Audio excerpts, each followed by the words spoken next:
Welcome, beautiful people, and thank you for joining us on Till the Wheels Fall Off, a podcast by Two Folk Couple. I'm Matt. And I'm Paige. And we're here to inspire others, to bring you guys into our lives and tell you a little bit about our journey. Over 20 years together, we've learned a few things. We're going to work toward being the best version of yourself possible. We're going to dig into building a positive mindset, discuss mental health, addiction recovery, improving fitness, building businesses, and insight into what it takes to navigate life today.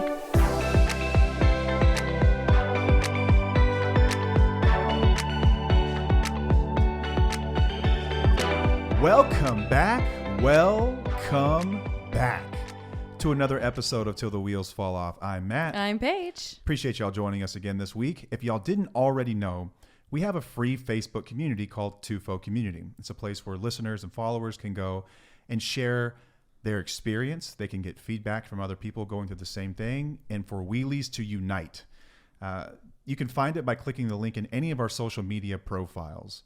There will be a link tree there, and it brings up a plethora of TUFO related links, one of which is the TUFO community.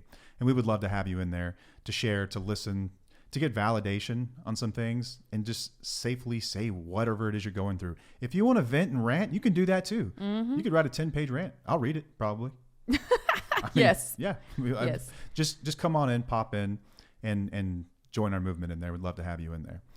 Today's episode is going to cover communication, and we have covered this before. It's been quite some time. I want to say this is close to a year ago. We did an episode on communication, and this is about, our first episode was about communication in a healthy marriage. So our marriage as it sits today, what does communication look like? How did we fix some of the pitfalls in our own relationship and marriage and communication? But what we didn't cover is what communication looked like in active addiction. And by the way, we did get roasted, or I guess I got roasted. Yeah. For our first communication episode. Oh no, I got roasted too. It's wild. Apparently, it is.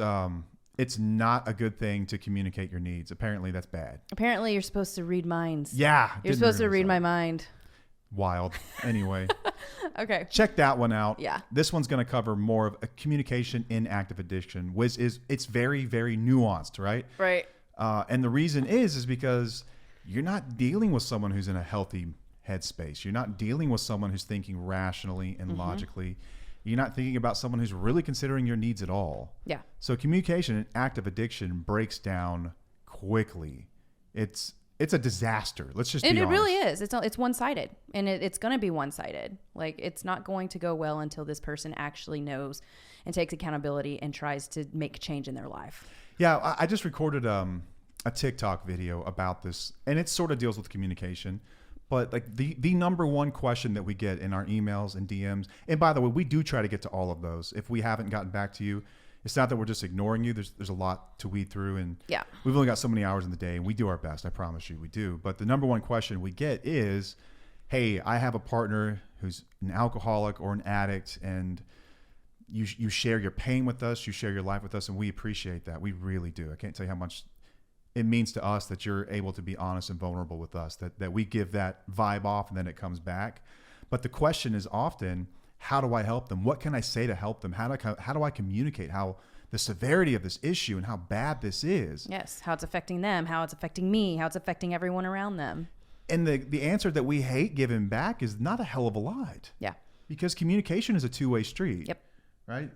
What is that old saying? Like teachers used to tell me this all the time because I used to get in trouble for talking in class. Mm-hmm. It's like God gave you 2 ears and one mouth for one reason, so you can listen twice as much as you talk. Yeah. And that was always the opposite. But it's, if you're speaking and someone is not listening because they're on drugs or alcohol, or they're in a headspace where they are not considering anyone's needs but their own, if they're in active addiction, they're unlikely to take your rational and logical communication and do anything with it other than stomp on it and kick it back to you. Yeah. That's pretty much how it usually goes anyway. Right.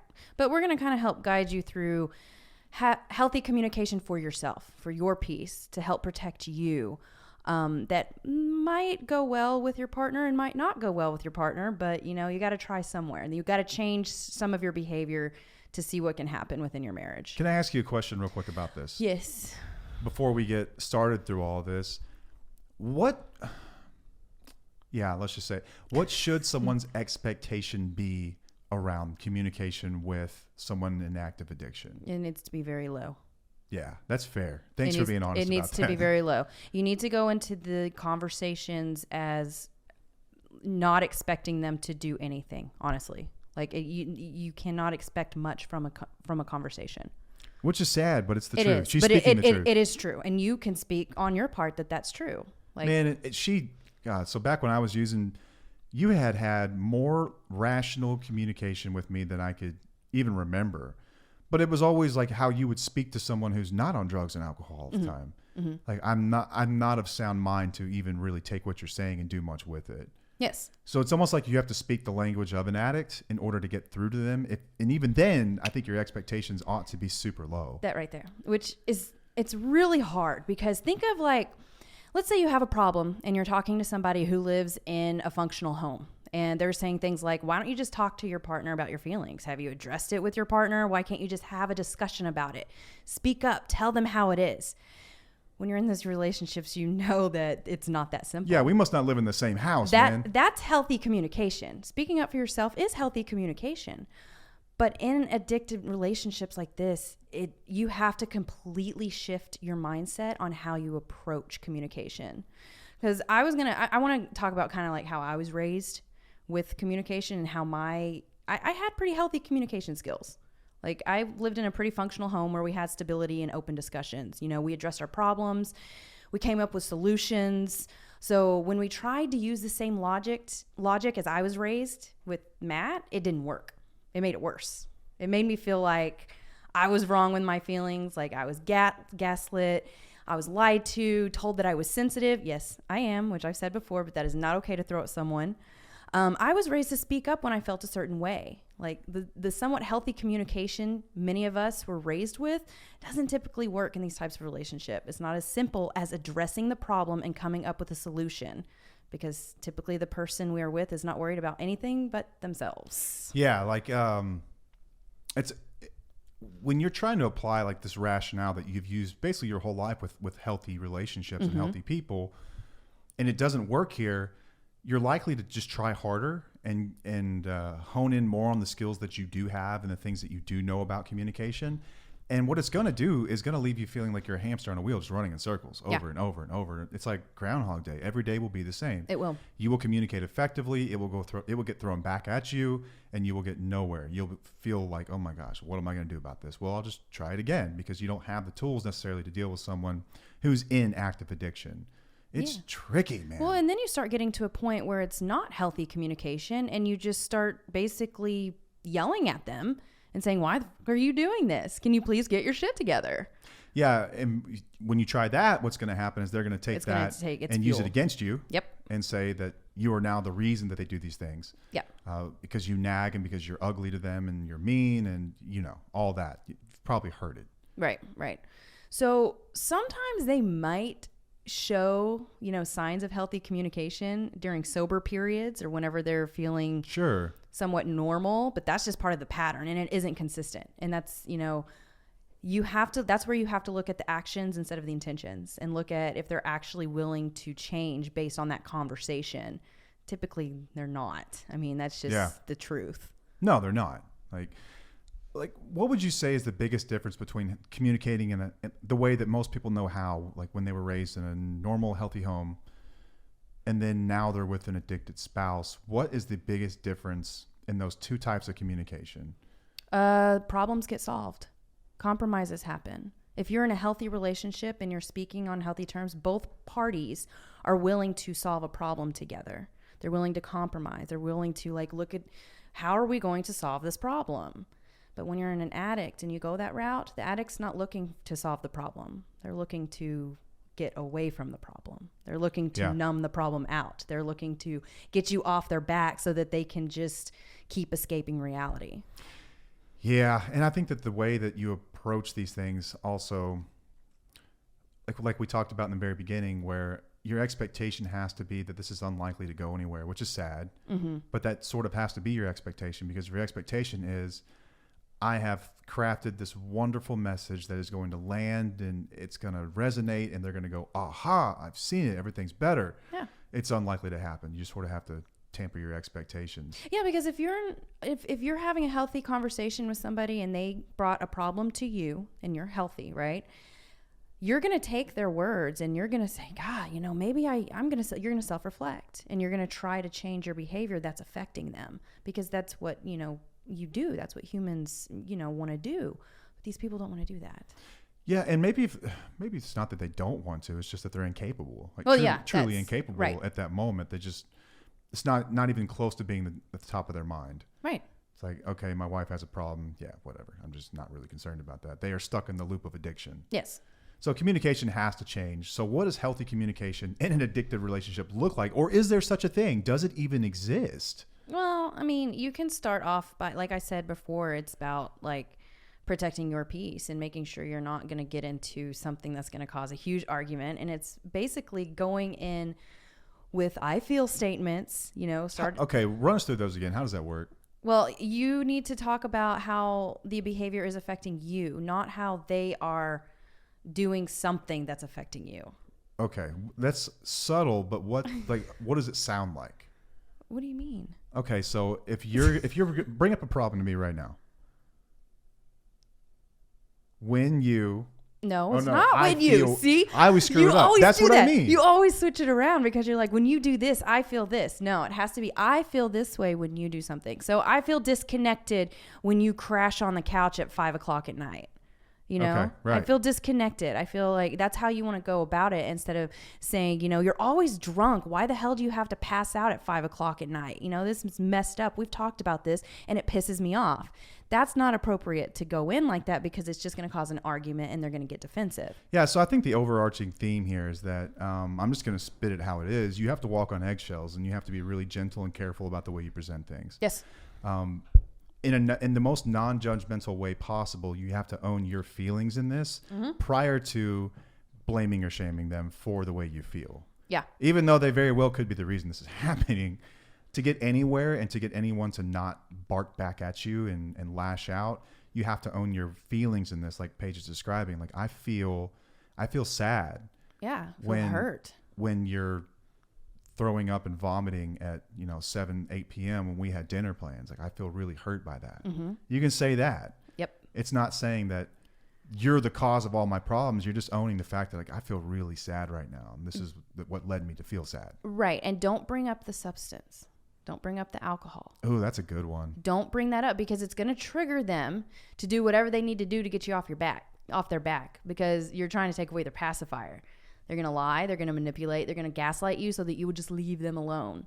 And it's going to leave you angry and confused, because you're like, I just want to talk about this. But if you bring up what they're doing like that, like with the alcohol and stuff, it's just going to piss them off. Yeah. And there is something to that alcohol, drugs, whatever it is, isn't the only problem here. I think that a lot of people approach it rationally and say, okay, things were cool before they got addicted, and now that they're addicted, I just need to get them unaddicted so things can be cool again. Yeah. But they didn't get addicted just for no reason, more than likely. There's other stuff going on. There are behaviors or feelings that they're trying to cover up. And it's not as simple as just removing the substance. So a lot of the times when you're saying, just quit drinking, it's not even...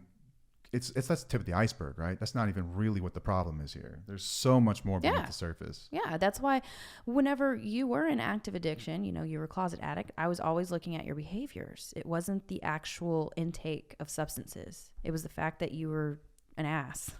And I love that. And you kind of created that whole, that process kind of that we've used, is rather than looking at the drinking or the drugs or whatever they do and saying, that's what I hate, look at their behaviors that go along with that. Mm-hmm. On the outside of that, the ancillary behaviors, what do those look like?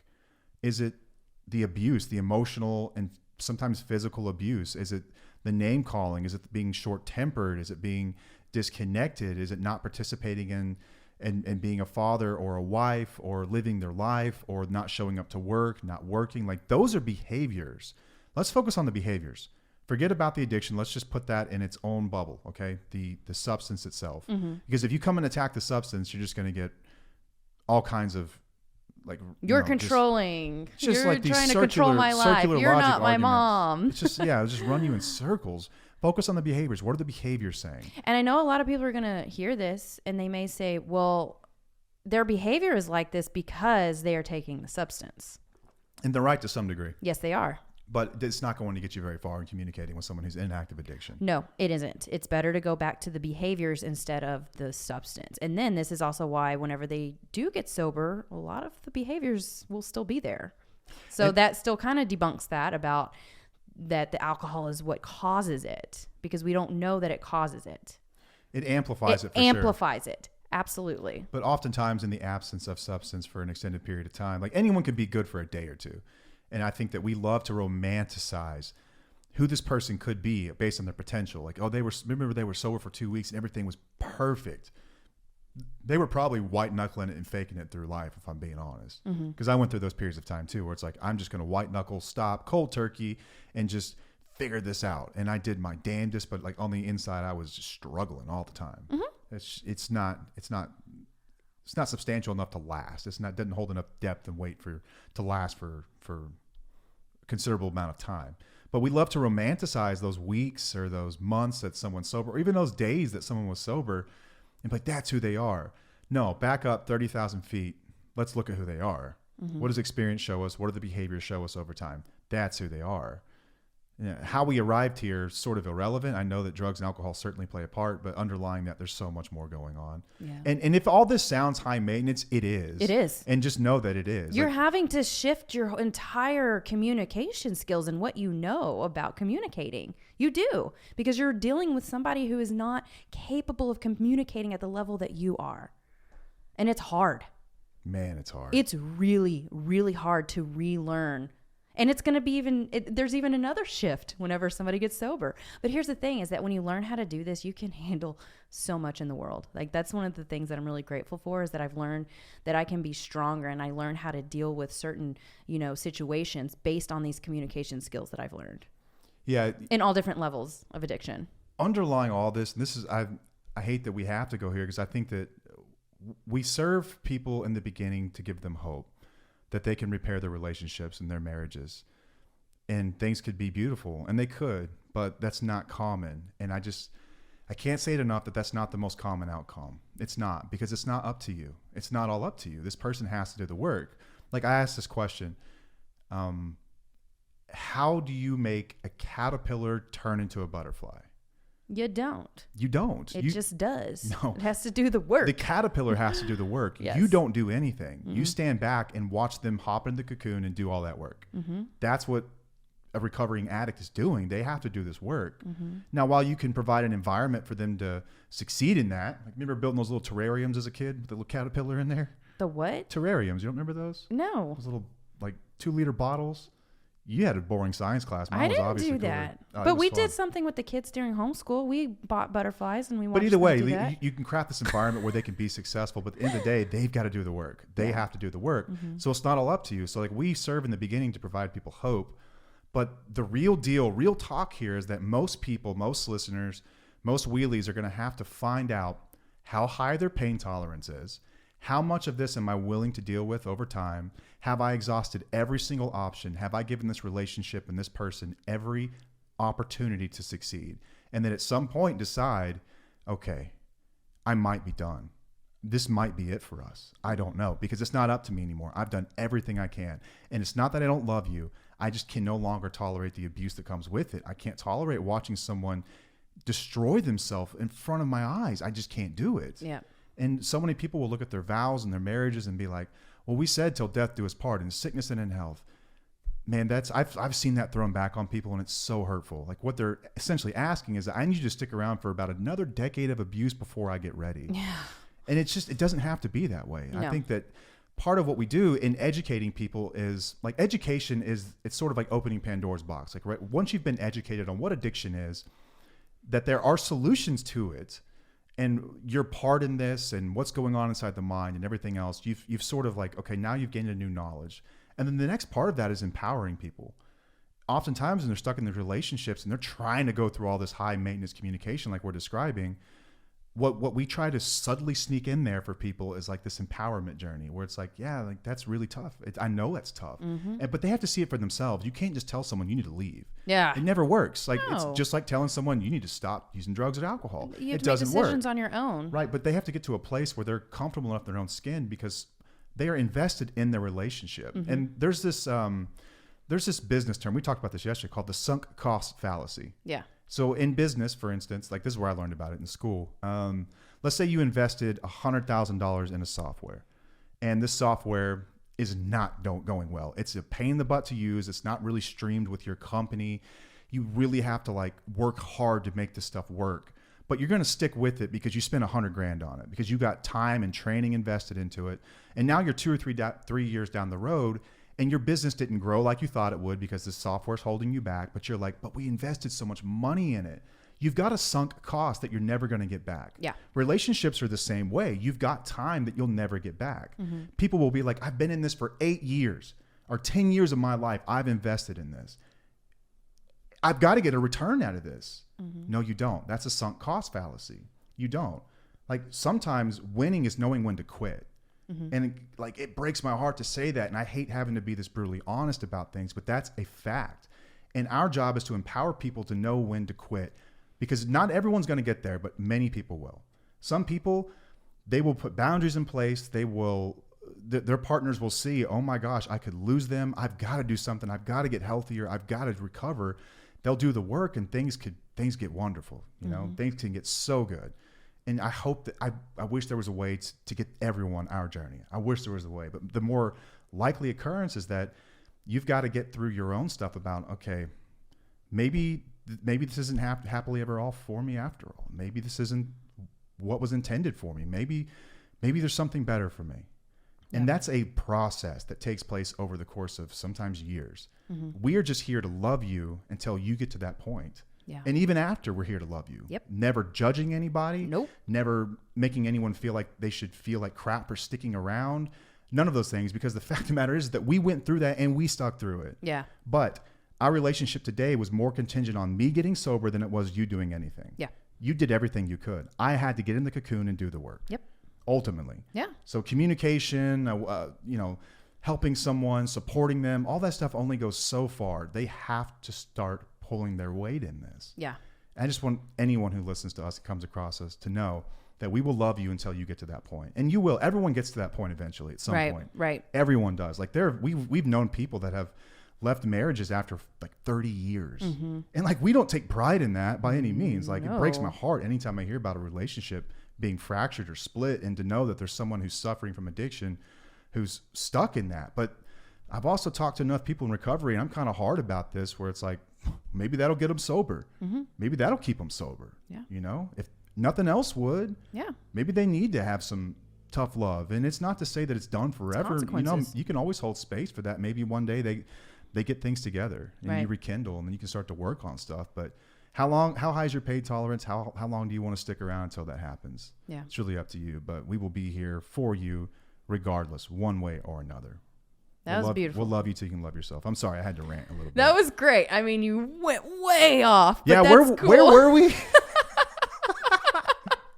I'm like, where were we? Sir. Sorry, I just totally derailed this thing. I thought it was great. I'm just going to. We talked about like when you're communicating with someone, the I feel statements. Oh yeah, that's right. Let's get back there. So I wanted to kind of go back. Like, what if the conversation turns heated? So how do you handle that? Yikes. Because that's a high possibility that that's going to happen. And if they decide to get defensive about you coming at them in a calm manner, even if you're speaking your emotions and your feelings about how they're affecting you, it's okay to take a timeout. It is okay to go to another room for a moment to collect your thoughts. Some people hate that. They're going to hate it because they're going to say that things aren't getting resolved. It means that, you don't care about our problems, this and that. But in reality, you've got to do it to protect your peace. It's totally okay. I used to hate it when Matt did it, but I understand it. You did hate it. You come chasing me down like, we ain't done yet. I did. Get your ass in here. I did. That was my part of like not communicating. Is like, I need to talk about this right now. Man. Like, I need much. this. But the way you looked at me after you would go to the room and just look at me like, like you didn't care, it would piss me off so bad. So bad. So bad. I can see you now. You're getting mad. I'm having a flashback. Yeah. Okay, but anyway, there's this acronym. It's called Jade, and I believe that it's from Al-Anon, but it's something that I actually encourage people to do whenever they get into a heated conversation, and it means don't justify, argue, defend, or explain yourself. You can do this with anybody who is just, kind of mentally unstable and you can't really communicate with them. You don't need to justify your feelings or your boundaries. Let's say you put some boundaries in place. You don't need to justify them. You don't need to argue, because honestly, it's a waste of energy and nothing productive is going to come of it. Some of us use the excuse of arguing as part of a marriage, So you're like, oh, we're just arguing. Disagreement is, sure it is. It is, but it doesn't happen often in healthier relationships. It can lead to taking appropriate steps to actually solve a problem whenever you argue.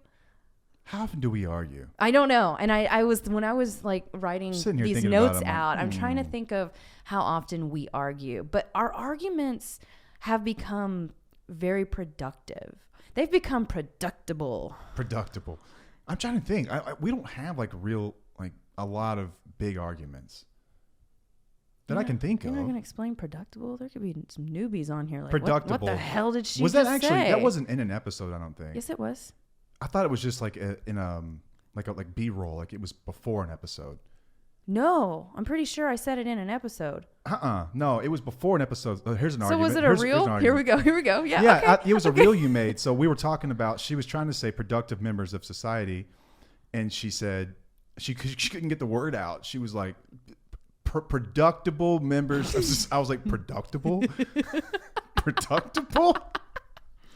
But anyway, I would love to have shirts that say productable on them. It's kind of funny, but yeah. So arguing, I don't know. We have productive arguments now. We discuss things. You can have disagreements every day as a couple, but what's important is that you get to the end of that with mutual understanding and respect and empathy for where the other person stands, even if you don't agree. Right. To truly understand their perspective on things. We don't always agree on things. No. That happens a lot. I don't agree with that. I understand why you do, though. I totally get it, and I have empathy for your perspective on that. And a healthy respect for you in general, that you can have your own thoughts and emotions. They don't necessarily have to be mine. There's interdependence in a marriage, but there's also some independence as well, where you're still married to another person. They're not an extension of you necessarily. Yeah. This is a different person. Right. Yeah. That's totally okay.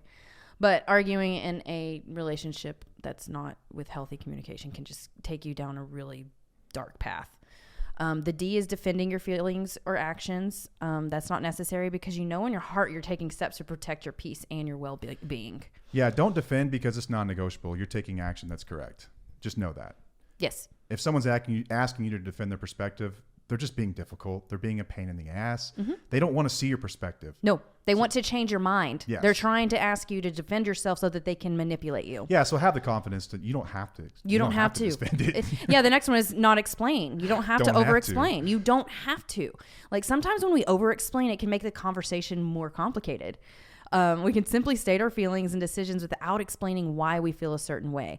Think about when you over-explain something, the person you're giving them too much information. Yeah, you are to where sometimes. They are going to take that information and apart, spin it around. Yes, and it's not necessary. You don't have to do it.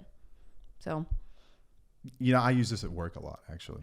The Jade Method? Yeah, sort of. Part of my job is I have to deal with a lot of conflict resolution. And sometimes this comes down. Yeah, absolutely. It's listen, I'm not going to sit here and justify, argue, defend, or explain myself. Here's where we're at. This is my position. Right. And I'm not ugly about it or anything else, but this is where we are. If I have to explain it to you, this conversation's over. Yeah. This is cut and dry. A lot of times it's contractual and it shouldn't have to be explained, but yeah, I do this a lot. It's effective too, because at the end of the day, really, whether or not they like my perspective, they've heard me, and it's out there, and I don't have to beat myself up thinking about, well, was I really ugly when I was defending myself or explaining myself? No, here it is. There you go.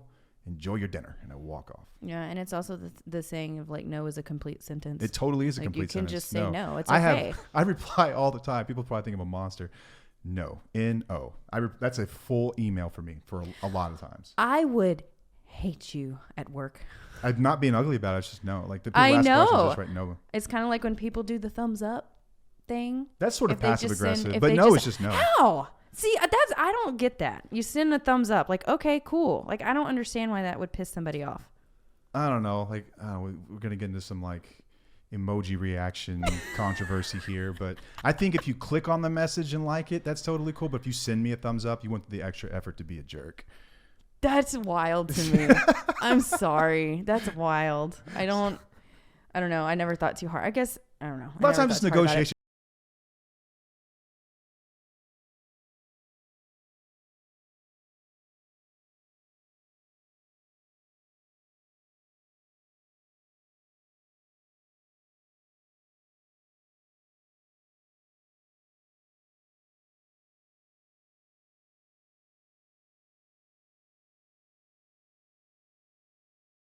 What do you call those? Like back in not important. Let's just go down memory lane for a second. When I was in active addiction, and like how could you have communicated with me effectively? Like what was the best way to get through with me? It wasn't by challenging, shaming, guilting, yelling, or any of those things. No nagging. Like it wasn't going to get anywhere. I feel statements are the most effective way to get through to me. I know that personally. Because I can't argue with, this is how you feel right now. Yeah. I can't. Now, I could go a step further, being the abusive jerk I was, and tell you, you shouldn't feel that way because of X, Y, and Z, and start to make you feel bad for holding the feelings you have. But how can you argue with that? Yeah. Like, I feel hurt when you passed out behind the shed and you left me here all night long with a 9-month-old. That happened. Remember that? Yes. When you just said that, oh, man. Oh, my gosh. Quick story. No, I didn't have the baby yet. We didn't? No, this was right before we got married. Okay. I thought she was born. This was during, I think, the World Series that you lost your shit. Oh, man. Area time. So anyway, no, it was a few months before that. I went out behind the shed to take a leak. I had to relieve myself, and I got dizzy, and I fell over, and I passed out. And it was daylight when I passed out, and then I woke up, and it was dark, and it was like 30 degrees outside. And I stumbled into the house, like fell over twice trying to get in the house, and I got in the house finally. And you'd like had a whole evening to yourself. You ordered Chinese food. And I did. This is about the time you were starting to like, I'm done with you, man. Oh, yeah. This is when I was really like starting to detach a little bit. Like, Little things like that communicated more to me about where you were at than any conversation you could have. It was more about your actions. I don't think that did we get in a fight over that? You didn't say anything. You weren't like, I'm embarrassed. I'm nothing. It was just, I'm going to do me. Do you, I'm going to do me. I have to say, I really enjoyed my Chinese food that night without your ass around. I bet. I would have too if I were you. But anyway, I think just like, kind of peaceful. Just like when you're looking at someone, rather than blaming the substance, it's about their behaviors. I think that your behaviors are equally important as a way to communicate where you're at. Yeah. Because words can get so twisted. They can get thrown back at you. They can be used against you. I think your behaviors say everything. And like, without getting too deep in the weeds about detaching with love, that's sort of what detaching with love is. I think a lot of people misunderstand detaching with love and like what that truly means. Like when people first hear it, they're like, okay, I'm just going to be cold and I'm just going to completely not talk to someone. I'm not going to discuss anything with them. Like that's not necessarily detaching with love. Detaching with love is something you do internally. Yes. When you stop tying your self-worth to them and their actions and their choices, and you stop giving them that power over you to control your mood. It's not just like punishing them with silence or taking away physical intimacy, even though I think that at that point you probably don't want to be intimate with them. Oh, I was gonna say that's a natural occurrence. But I've read a lot of people will do that intentionally. Like, I'm detaching with love, and like, yeah, it's practice. It's all valid, totally, it's practice. But really, like, true detachment is by looking at someone and saying, like, I'm not responsible for your choices or for your actions, and my self-worth is not tied up in those. I don't need you and your validation to know that I'm worth anything at all. And I still love you, but I'm done with you. Yeah. That's what detaching with love is, yes, as I understand it and as it was delivered to me, because you did an excellent job of this. Detaching with love is what ultimately got me I didn't sober. even know what detaching with love was at the time. Yeah. If people don't know that, I didn't know. She just did it. It just happened. Naturally. It was just naturally occurring. You know what? I've seen that. It does happen over time eventually. Yes, it does. You get so fed up, you're like, I think I'm done. I could just be, when you get done, That's like detaching with love. Mm-hmm. I think a really good example of this was when we had Steve and Christine on our episode. The episode was called Leaving Him Saved Our Marriage. Saved Our Marriage and His Life. Yeah. Great episode. Amazing So story. It was beautiful. But I think that her statement that you're my soulmate, I love you more than anyone in the world, and I never want to see you again. Gives me chills every time. That is the essence of detaching with love. Yes. That I still love you, but I am detaching from you. Mm-hmm. It's not detaching for punishment. It's not detaching for purpose. It's not detaching to get them to do something else. She was done. Yeah. She didn't really care if he came back. Thankfully, he did come around, and there was still just enough in her to see the changes and be like, okay, I think that this is for real this time. Yeah. But it was after a considerable amount of time. It's like, go get 90 days and then we'll talk. Yes. Not like the next weekend. Hey, come on back. No, there has to be proof there. But I think that's the essence of detaching with love. And I think that as far as really communicating with an addict, your actions will mean everything. Your actions. And oftentimes when people will tell stories, like the anonymous posts come through in the community, the times where the addict really starts to get vocal about like, what's your deal? Talking to their spouse, it's always because they have started to just detach in some ways. Like they've stopped asking questions. They've stopped being really invested in what they're doing or their decisions that they're making. And they start to just kind of do their own thing, become more independent in that sense. And they're not allowing their partner to manipulate them anymore. Yeah. And that gets reactions more so than any amount of conversation, rationalization, defending, explaining, justifying, any of that stuff. Yes. Your actions mean everything. But understand that's a process. Like a lot of people will read about detaching with love on a Monday and then think they've done it on a Tuesday. And that's not typically the way it works. This is a process that plays out over time. Educate yourself on the reality of your situation, become empowered enough to do it, and then do it. And that process could take 90 days. It could take 30 days. It could take 9 months. It could take a year or more for you to be comfortable with, okay, I'm okay with doing this. Like, because understanding that what you're doing essentially is you're almost preparing yourself for a separation. That's sort of what detaching with love is. Yes. It's like you're preparing yourself for that moment when, okay, I could walk out any moment and be fine, okay. Like mentally stable. I'm going to be okay. Yep. It's just the mental piece of doing it. And then actually leaving them is the action of detaching from the relationship as a whole. Yeah. So it's tricky. Yeah. And standing up for ourselves doesn't just mean to speak up, right? It's not just saying how you feel, even in a healthy manner. Like, you have to take action. That's speaking up. That's what we're just saying. That's what it's like taking action is the next step. So like, if you want to learn how to set boundaries, we have an episode or series on boundaries that will help you there. Out.